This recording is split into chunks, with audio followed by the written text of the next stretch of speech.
তারাও কিন্তু আপনাদের মতো ভক্ত সেবায় লাগতে পেরেছে, তাই না? এই যে হরিনাম কীর্তন শোনাবার মতো তো বান্ধব আর কেউ নেই।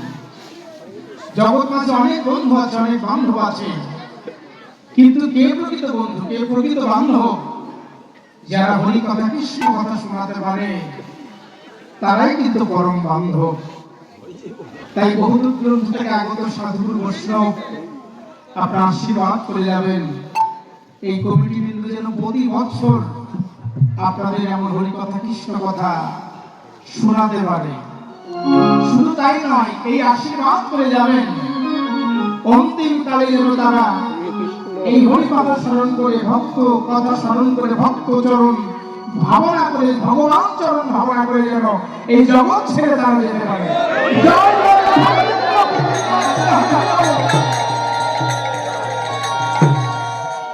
তাই বাবা,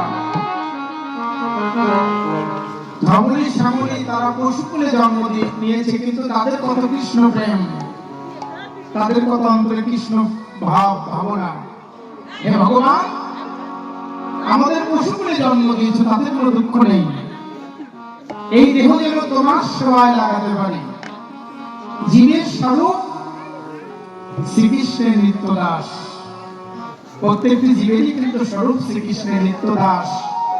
এটাই আমাদের মনে করতে হবে যে আমি শ্রীকৃষ্ণের নিত্য দাস। ভগবানের নাম স্মরণ যেন করতে পারি। শ্রবণাম মঙ্গলম, এই কীর্তন শ্রবণেই মঙ্গল। শ্রবণ ইন্দ্রিয় দিয়ে যদি হৃদমূলে প্রবেশ করে, তাহলে এই নামের ক্রিয়া নাম হয়ে যায় না। তাই বলছে ধবলি শ্যামলি, তোমাদের দেহ আমার সেবায় লাগবে। তবে কিভাবে জানো? তোমাদের দেহ আমার সেবায় লাগবে কিভাবে জানো? আগত শ্রীধাম নবদ্বীপ লীলায় তোমরাও থাকবে না ধবলি শ্যামলি, আমিও থাকবো না নন্দনন্দন গানাইয়া। তোমরাও যেমন ভক্ত রূপে যাবে, আমিও তেমন ভক্ত রূপে যাব। তাই বাবা, এই কলিযুগে যারা ভক্ত, তারা কিন্তু সাধারণ ভক্ত নয়। হয়তোবা তারাই ছিল শ্রীরাম শ্রীরাম দাম শ্রীরাম, হয়তোবা তারাই ছিল ধবলি শ্যামলি। ভক্ত না থাকলে ভগবানের লীলার কখনো মাধুর্য আসে না। তাই তোমাদের দেহ আমার সেবায় লাগবে কিভাবে? তোমাদের চামড়া দিয়ে তৈরি হবে মৃদঙ্গ। এই যে খোলের একটা ভালো নাম আছে, তা হচ্ছে মৃদঙ্গ, অর্থাৎ মাটি দিয়ে গড়া চামড়ার ছাউনি। আমাদের দেহখানাও কিন্তু মাটি দিয়ে গড়া। হিতি অব দেশ মরুতকম, এই যে পঞ্চভৌতিক আমাদের এই দেহ, এই খোল মাটি দিয়ে গড়া চামড়ার ছাউনি। কার চামড়া? ধবলি শ্যামলির চামড়া দিয়ে তৈরি হয়েছে এই মৃদঙ্গ। তারা মরেও কিন্তু অমর হয়ে আছে, অর্থাৎ এই খোল সদা সর্বক্ষণ ভগবানের সেবায় লাগছে। শুধু তাই নয়, অন্তিম কালেও কিন্তু আমাদের সেবায় লাগে। কিভাবে? এই দেহ থেকে যখন প্রাণ চলে যায়, নিজের গ্রামেও যদি খোল না থেকে অন্য গ্রাম থেকে একটা খোল আনা হয়, শ্মশান বন্ধু যারা, তারা কি বলে? বল হরি, হরি বল, বল হরি, হরি বল। এই ধরে শ্রবণ করাতে করাতে শ্মশান বন্ধু যারা, তারা শ্মশানে নিয়ে যায়।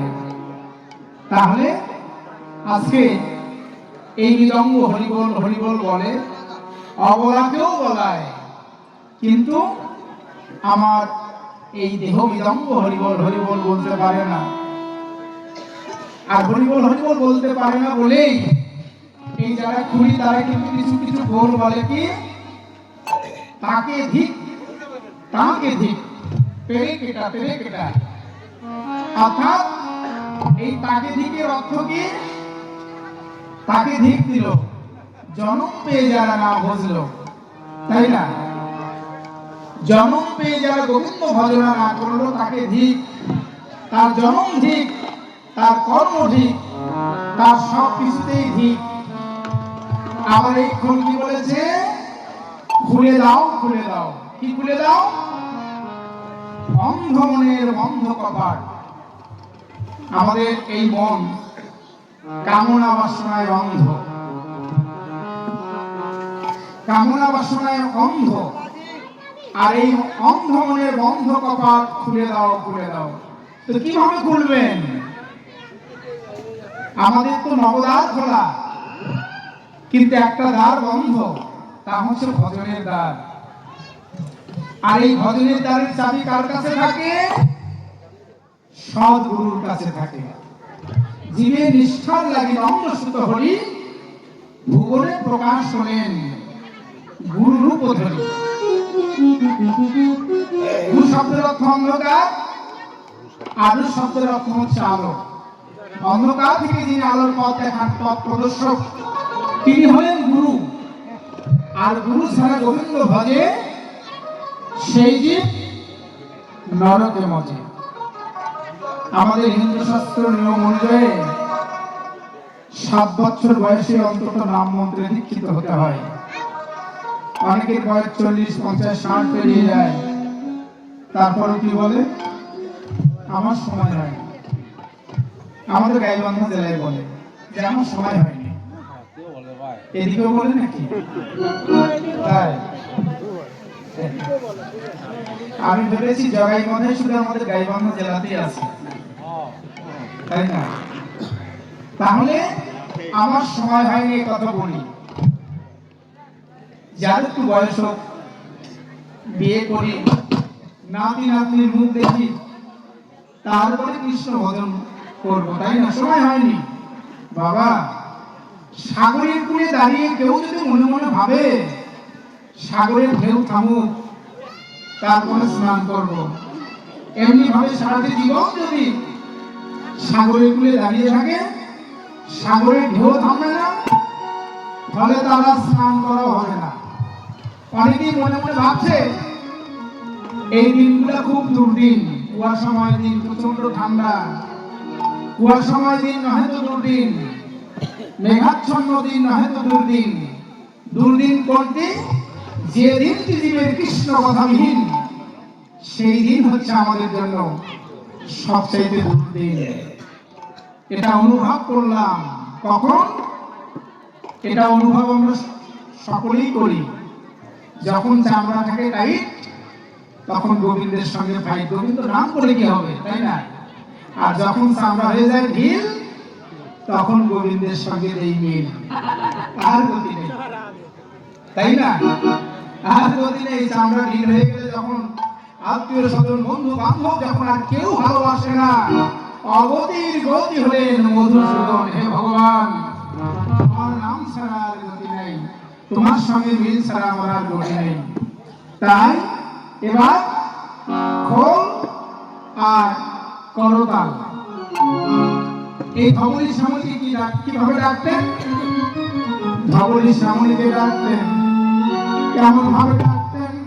আরে সিংহাবে মুরলিত করিয়া জলে ধরি রে,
বীণা বেণু মুরলী একত্রিত করে ধবলী শ্যামলীকে রাখতেন। আর কি বলতেন? হই হই করিয়া গোরা ফিরায় পাচনি হই। আমি কার হই? ভগবান বলেছে আমি যার তার হই না, আমি যার তার হই। আর একবার যার হই তাকে কখনো সঙ্গ হারা করি না। শুধু তার হই না, তার আমি বোঝাও গ্রহণ করি। গীতার নবম অধ্যায় 22 নম্বর শ্লোকে ভগবান লিখলেন, অনন্য চিন্তান্তে মাম বেদান পত্রে পশ্যন্তিতে তেষাং সতত নিত্য অভিযুক্ত নাম যোগস্থানে বহামহম। অনন্য চিন্তার মধ্য দিয়ে যারা ভগবত চিন্তা করে, ভগবান চিন্তা করে, ভগবান শুধু তার হয় না, তার বোঝাও বহন করে নিয়ে যায়। তাই আমি তার হই, আমি তার হই যে জন একবার আমার হতে পারে। আমি তার কে না হই, আমি তার কে না হয়ে যাই এহকাল জন্মের মতো। তাই গৌর হরি একা এলেন না, সঙ্গে গেলেন রামায়ণ সুন্দরানন্দ, সঙ্গে নিত্যানন্দ। রামায়ণ সুন্দরানন্দ, সঙ্গে নিত্যানন্দ। রামায়ণ সুন্দরানন্দ, সঙ্গে নিত্যানন্দ।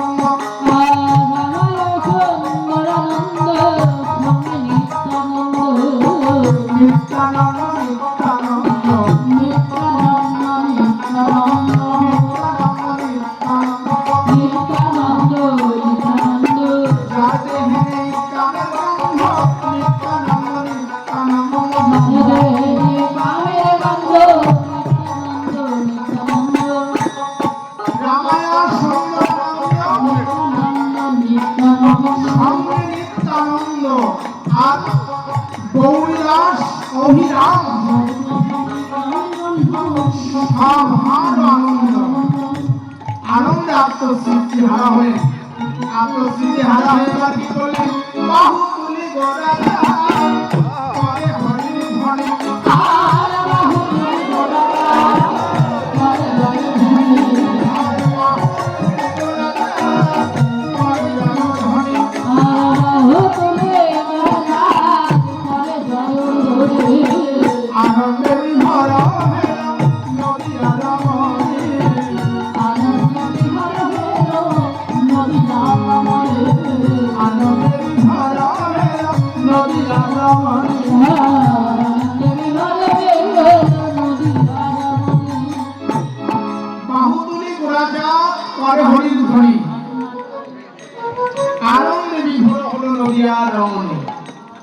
প্রত্যেকটি পদেরই কিন্তু অর্থ আছে, তাই না? অনেকের মনে প্রশ্ন জাগতে পারে, গৌর কণ্ঠের ধ্বনি শুনে শুধু রমণী যারা তারাই তা আনন্দিত হলো, কিন্তু যারা পুরুষ তারা কেন এলো? পুরুষ কেন? আমরা পুরুষ বলে কি কেউ কোনো দাবি করতে পারি? জগৎ মাঝে একজনই পুরুষ, আর যত সব প্রকৃতি। তাই গৌরের ভবসাগরে যারা ডুবে যায়, প্রেম সাগরে যারা ডুবে যায়, তাদের আর পুরুষত্ব অভিমান থাকে না, তারা হয়ে যায় ভাব রমণ। তাদের রমণ আপনা আপনি জয় হয়ে যায়, তাদের আর পুরুষত্ব অভিমান থাকে না। তাই গৌর কণ্ঠের ধ্বনি শুনে সবাই যেন ভাব রমণী হয়ে গেল। বাসুদেব ঘোষে দেখে মনের হরিশ, আর বাসুদেব ঘোষে দেখে মনের হরিশ, বাসুদেব ঘোষে দেখে মনের হরিশ।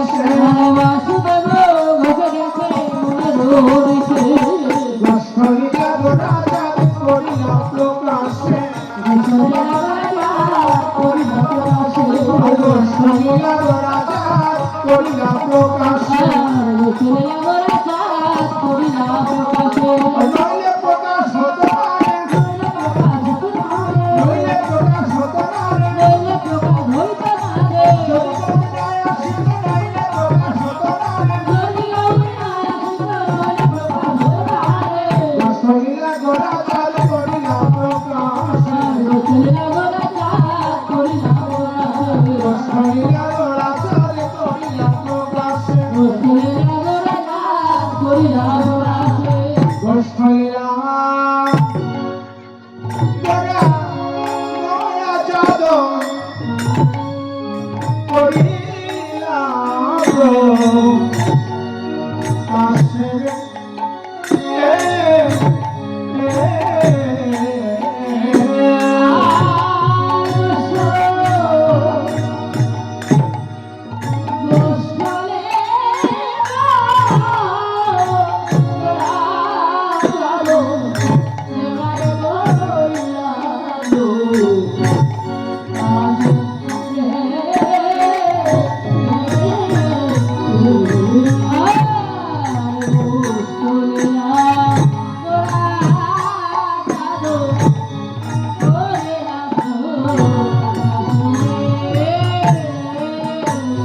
এতক্ষণ ছিলাম আমরা নবদ্বীপ বইলায়, এখন যাবো মধুময় মধুর বৃন্দাবনে। আপনারাও যারা যারা বৃন্দাবনে যাবেন কণ্ঠে কণ্ঠ মিলিয়ে উলুধ্বনি আর হরিধ্বনি দেবেন।